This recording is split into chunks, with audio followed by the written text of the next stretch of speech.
Movie की शुरुआत Molly नाम की एक लेडी से होती है, जिसे एक साइकियाट्रिक वार्ड से रिलीज किया जाता है। मॉली ने दरअसल हाल ही में अपनी बेटी को खो दिया है। जब वो दोनों बीच पर वेकेशन मना रही थीं, तो मॉली की बेटी समुद्र में डूब गई थी, जिसे मॉली बचा नहीं पाई। इसी वजह से उसकी दिमागी हालत बिगड़ गई थी और उसे मेंटल हॉस्पिटल में भर्ती होना पड़ा था। अब मॉली का ट्रीटमेंट पूरा हो गया है, तो वो जिंदगी को नए सिरे से शुरू करने के लिए एक नए शहर में नए अपार्टमेंट में शिफ्ट हो जाती है। वहाँ लिफ्ट में उसे हेल्प शब्द लिखा हुआ दिखता है। मॉली को क्यूरियोसिटी तो होती है कि इस तरह ये शब्द लिफ्ट में किसने लिखा होगा और क्यों लिखा होगा, पर वो इस पर ज्यादा ध्यान नहीं देती, क्योंकि उसकी मेंटल सिकनेस की मेडिकेशन अभी भी चल रही थी और वो किसी भी चीज के बारे में ज्यादा सोचना नहीं चाहती थी। फिर मॉली की मुलाकात अपने पड़ोसी पीटर से होती है, जो उस बिल्डिंग का सुपरवाइजर भी है। वो मॉली को उसके अपार्टमेंट की चाबी दे देता है और कहता है कि उसे किसी भी चीज की जरूरत हो तो वो उसे बुला सकती है। मॉली उस अपार्टमेंट में अपना सामान सेट करने लगती है। इसी बीच उसे अपनी बेटी के साथ बिताए हुए पल याद आते हैं और हम समझ सकते हैं कि मॉली को उसका बीता हुआ कल अभी भी हॉन्ट कर रहा है और वो अपने पास्ट से पीछा नहीं छुड़ा पा रही। रात में जब मॉली अपने बिस्तर में लेटती है, तो उसे अपने ऊपर वाले फ्लोर से नॉकिंग साउंड सुनाई देता है। मॉली उससे डिस्टर्ब हो रही है, तो वो अपने ऊपर वाले पड़ोसी के पास जाती है, जो कि एक रिटायर्ड आर्मी ऑफिसर था। मॉली उससे उस आवाज के बारे में पूछती है, तो वो कहता है कि उसे तो ऐसी कोई आवाज सुनाई नहीं दी। मॉली उससे आगे कुछ नहीं कहती, क्योंकि अब तक वो आवाज आनी बंद हो गई थी और मॉली को लगता है कि शायद उसे ही कोई वहम हुआ होगा। वो अपने अपार्टमेंट में वापस आकर फिर से सोने की कोशिश करती है, तो इस बार उसे अपने रूम की सीलिंग पर एक निशान दिखाई देता है, जैसे वहाँ कोई काई जमी हो। और जैसे ही मॉली की आंख लगने वाली होती है, उसे फिर से वही नॉकिंग साउंड सुनाई देता है, पर मॉली उसे इग्नोर करके सोने की कोशिश करती है। उसका डॉक्टर रोज उसे फोन करके उसका हाल चाल पूछता है और कंफर्म करता है कि वो अपनी दवाइयाँ टाइम पर लेती है या नहीं। मॉली उसे अश्योर करती है कि वो ठीक है और दवाइयाँ ले रही है। फिर हम देखते हैं कि डॉक्टर के कहे मुताबिक मॉली खुद को घर के कामों और रोज की लाइफ में बिजी रखकर किसी तरह मूव ऑन करने की कोशिश कर रही है, पर हम समझ सकते हैं कि उसके लिए सब कुछ काफी मुश्किल है। जब उसकी नजर फिर से अपनी सीलिंग के उस काई जैसे निशान पर पड़ती है, तो वो उसे साफ कर देती है। फिर रात में मॉली को फिर से वही नॉकिंग साउंड सुनाई देता है। इस बार वो बाहर लॉबी में जाकर अपने पड़ोसियों के घर से कान सटाकर उस आवाज को सुनने की कोशिश करती है। तभी वहाँ मॉली का एक और पड़ोसी पैर आ जाता है। मॉली जब उससे पूछती है कि क्या उसे कोई आवाज सुनाई दे रही है, तो वो कहता है कि उसे तो कोई आवाज सुनाई नहीं दी। मॉली फिर से नोटिस करती है कि वो आवाज अब आना बंद हो गई है, तो वो वापस अपने अपार्टमेंट में चली जाती है। पर इस सब की वजह से मॉली के दिमाग में शक पैदा हो गया है और वो अपनी बालकनी से अपने आसपास के लोगों पर नजर रखने लगती है। रात में डिनर बनाते वक्त मॉली को किसी लड़की के चिल्लाने की आवाज आती है। वो बालकनी से देखती है तो एक कपल बिल्डिंग के नीचे झगड़ा कर रहा होता है और आदमी उस लड़की का हाथ पकड़कर उसे जबरदस्ती बिल्डिंग के अंदर ले जाता है। वो लोग भी मॉली के ऊपर वाले फ्लोर पर ही रहते थे। मॉली को लगता है कि वो लड़की मुसीबत में होगी और शायद वही हर रात मदद के लिए नॉक करती होगी।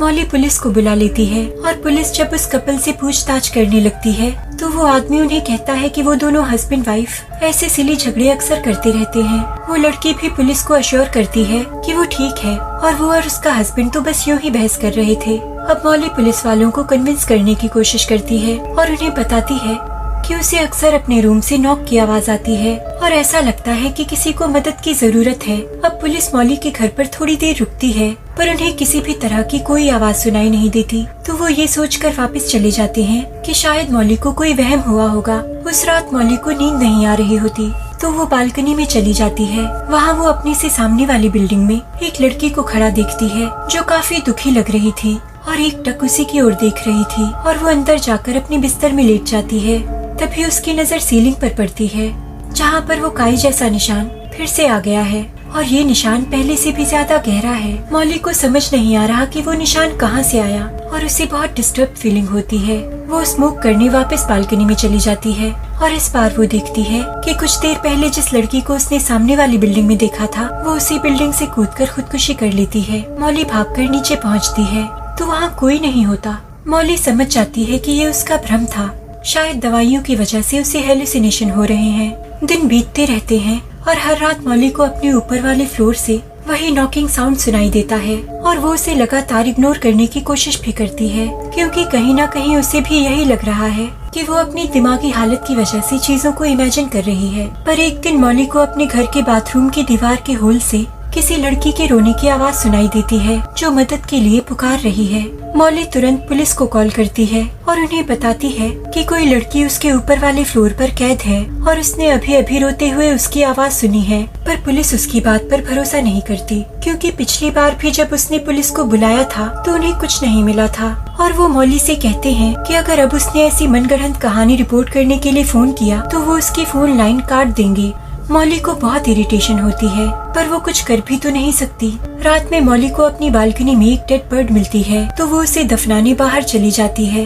इसी बीच उसका पड़ोसी पेर वहाँ के कूड़ेदान में कुछ कचरा फेंक जाता है। मॉली को शक होता है कि वो इतनी रात को क्या फेंकने आया होगा, तो वो उस कचरे को चेक करने लगती है और उसमें उसे खून से सने कपड़े मिलते हैं। अब मॉली बहुत घबरा जाती है और इस बात की खबर देने सीधे पुलिस स्टेशन चली जाती है, क्योंकि पुलिस तो उसका फोन उठा नहीं रही।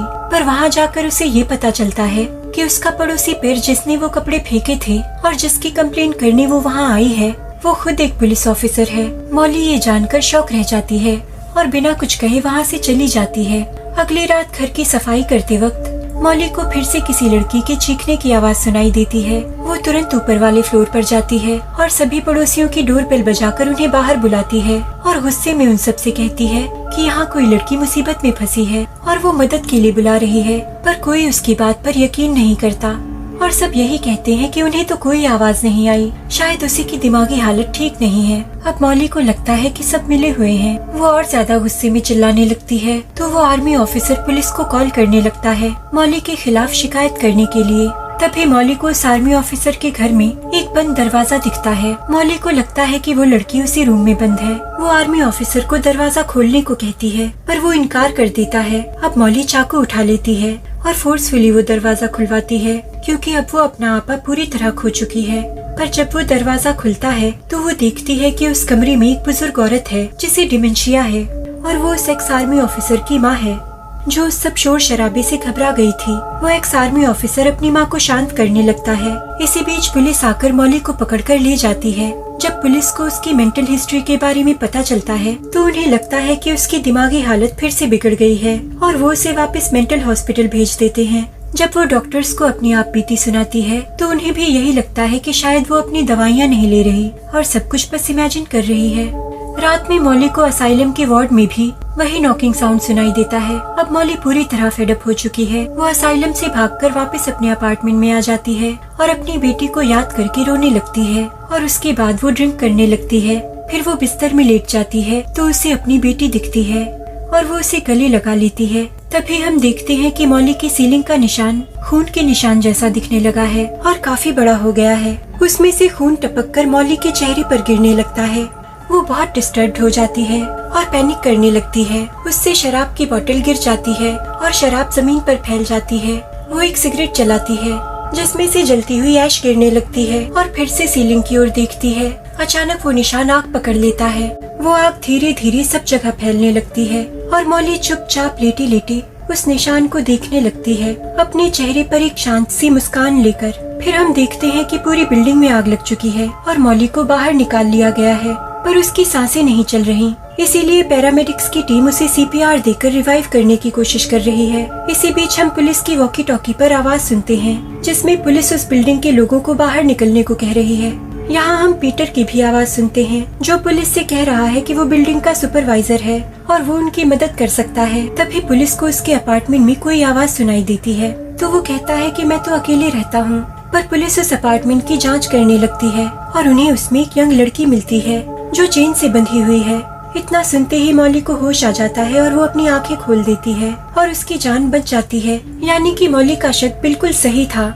चाहे भले ही उसने सीलिंग से टपकता खून इमेजिन किया, एक लड़की को खुदकुशी करते हुए इमेजिन किया, पर जो नॉकिंग साउंड और मदद की पुकार उसने सुनी थी वो कोई इमेजिनेशन नहीं थी और सच में कोई लड़की उसके ऊपर वाले फ्लोर पर किडनैप थी जिसकी आवाजें मॉली सुनती थी। वो लड़की कौन थी ये हमें नहीं दिखाया जाता। हो सकता है कि पीटर कोई साइको क्रिमिनल हो जिसने उस लड़की को इस तरह किडनैप करके और बांध के रखा था, या फिर ये भी हो सकता है कि वो ह्यूमन ट्रैफिकिंग जैसे क्राइम में इन्वॉल्व हो और मॉली को जो डस्टबिन में खून से सने कपड़े मिले थे वो भी उसकी इमेजिनेशन नहीं थी, क्योंकि पेर एक पुलिस ऑफिसर था। तो हो सकता है कि किसी क्राइम सीन को हैंडल करते वक्त उसके कपड़ों पर खून लग गया हो और वो बस वही फेंक रहा हो। मॉली एक ऐसे दौर से गुजर रही थी जहाँ उसके लिए रियलिटी और इमेजिनेशन एक जैसी हो गई थी। अपनी बेटी को खोने के बाद वो इस गिल्ट में जी रही थी कि वो उसे बचा नहीं पाई, जिस वजह से वो बहुत ज्यादा ट्रॉमेटाइज थी।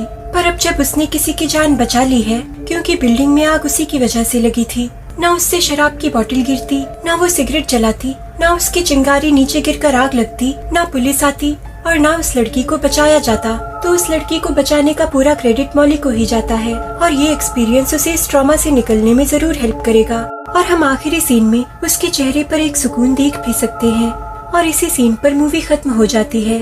अगर आपको ये वीडियो पसंद आया हो तो please like, comment, share and subscribe. और मैं आपसे मिलूंगी अगले वीडियो में। Thank you for watching.